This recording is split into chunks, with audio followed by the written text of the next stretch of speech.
Assalamu hörmetli qarindoshlar. Sharq Turkiston Surgundi hukumati televiziyasining xabarlar programmasini ko'rishinglarni qizg'in qarshi olamiz. Tunda tafsiliy mazmunlarini diqqatingizga sunamiz. Amerika ovozining 24-may kundagi xabarda aytilishicha, Birlashgan Davlatlar Tashkiloti Kishilik huquq oliy komissari Mashal Bachelet va uning gruppasi 23-maydan 28-maygacha Xitoy va Sharq Turkistonni ziyorat qilayotganda kishilik huquqni kuzatish tashkilotlari Xitoyning Sharq Turkistonda yurgizayotgan irqiy qirg'inchilikni tekshirishni talab qildi.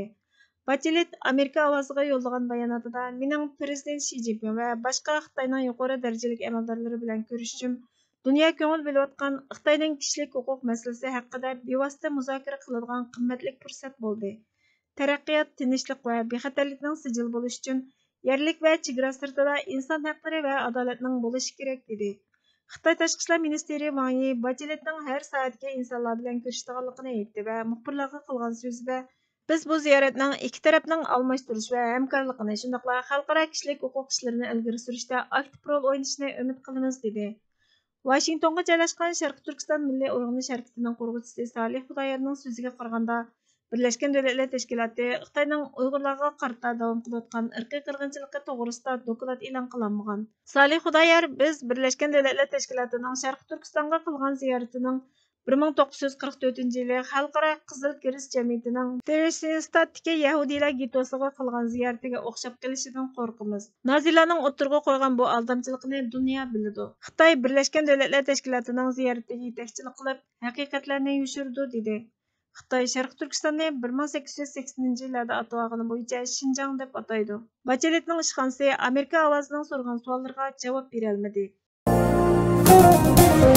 Alg'a turning 25-maydagi xabarda Xitoyning begunoh fuqarolarni keng ko'lamda nazarband ostiga olib zulm qilayotganligi xotirlangan Xitoy ichki soqchi hujjatlari xalqaro jamoat fikrini qo'zg'atishi lozim. Hozir bizda Xitoyning irqiy qirg'inchilik qilayotganligini isbotlaydigan hujjatlar bor. G'arb shirkatlari va iste'molchilar buningga ko'zini yumolmaydi. Xinjiang soqchi arxivi bu yilning boshida BBCga oshkorlangan va keng ko'lamda dalillangandan keyin seshanba kuni e'lon qilingan bo'lib, hujjatda 5000 nafar soqchi, 23000 nafar fuqaroning rasmlari, yuqori darajalik amaldorlarning maxfiy nutqlari va ichki soqchi qo'llanmalari mavjud.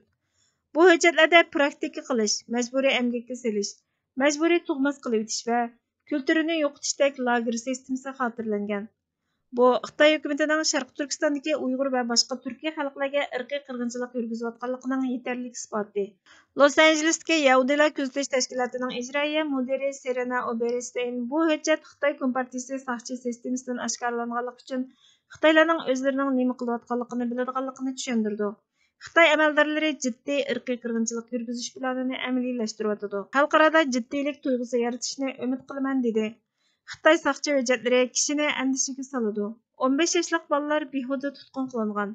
Ba'zilar soqol qo'yganligi, yana ba'zilar tamaki chekish, aroq ichishni rad qilganligi uchun 10 yildan ortiq muddatli qamoq jazosiga uchragan.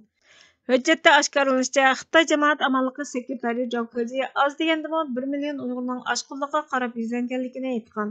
Atalmış Xinjiang Uyg'ur Abdunum rayonluq partikomining sobiq bosh sekretari Chung Changgu 2017-yildagi bir nutqida agar hammamiz majburiyatimizni ado qila olsak, Xinjiang muqimlashadi. Ular qochishga urinsa, ularni o'ltirib yuting degan deyildi.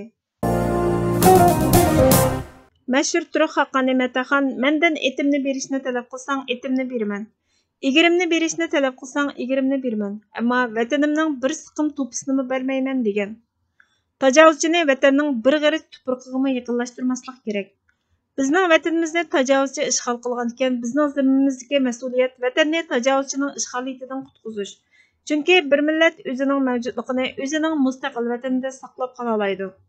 Hurlikni, shon-sharafini o'z vatanida qo'g'day oladi. Hurmatli ko'ruvchilar, xabarlarimizni ko'rganlar uchun ko'p rahmat. Kelar qitimli programmamiz ko'rishguncha Allohga omonat bo'lgaysizlar.